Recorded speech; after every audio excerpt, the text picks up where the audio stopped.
Nous allons parler ici de l'option liée au point d'enregistrement. Alors cette option, on la retrouve quand on crée un symbole. Donc là, je vais créer mon symbole en le faisant glisser ici dans le panneau symbole.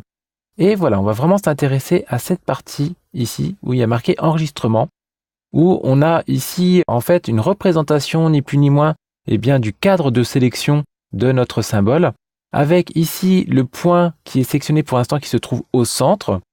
Mais ce point, on va pouvoir éventuellement le replacer à d'autres endroits et ça va avoir énormément d'importance, notamment pour anticiper par exemple des rotations de notre symbole.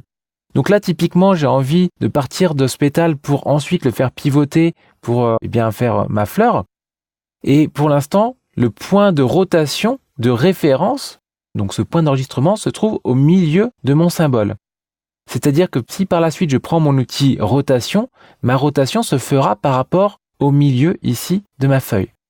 Donc moi, ce qui m'intéresserait peut-être, c'est de modifier cet emplacement pour le mettre ici en bas et de façon centrée.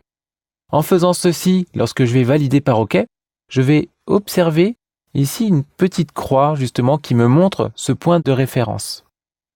Donc je vais tout de suite justement faire une rotation. Donc pour cela, je vais commencer à déplacer ici le pétale et puis je vais prendre l'outil rotation, donc R comme rotation ou directement dans la barre d'outils.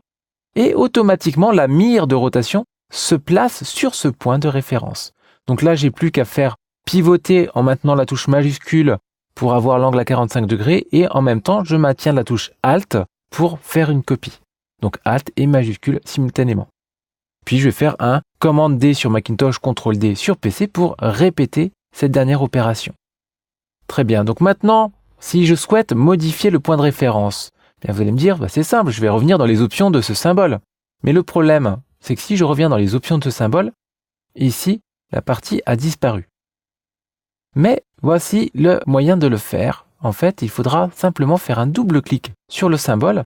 Et là, on le retrouve ici, ce point de référence. Donc, lorsque je vais bouger mon pétale, par exemple, je mets ici le point sur la partie haute du pétale.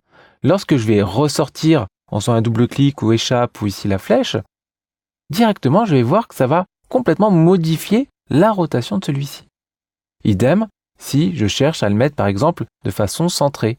Donc là, par exemple, je prends le centre et je le place ici. Voilà, la rotation ici, c'est bien réalisé par rapport au centre. Donc, je reviens le remettre dans cette position. Idem si par la suite, je modifie carrément ici la rotation du pétale. Donc, je vais pouvoir, comme ceci, faire plein de variantes. Donc, ce point de référence aura énormément d'importance à la fois pour bien positionner la mire de l'outil rotation, mais également d'autres sous-outils. Par exemple, ici, c'est la petite mire que l'on retrouvera également dans l'outil miroir, ou bien encore sur les outils ici de mise à l'échelle ou bien de déformation.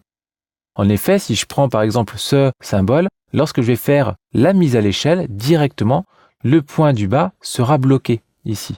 Donc ça sera nettement plus simple à manipuler que si j'avais eu le point sur la partie centrale. Donc à vous de voir justement si vous souhaitez faire des déformations par la suite au niveau de vos symboles. Si c'est le cas, pensez bien à choisir le bon point de référence.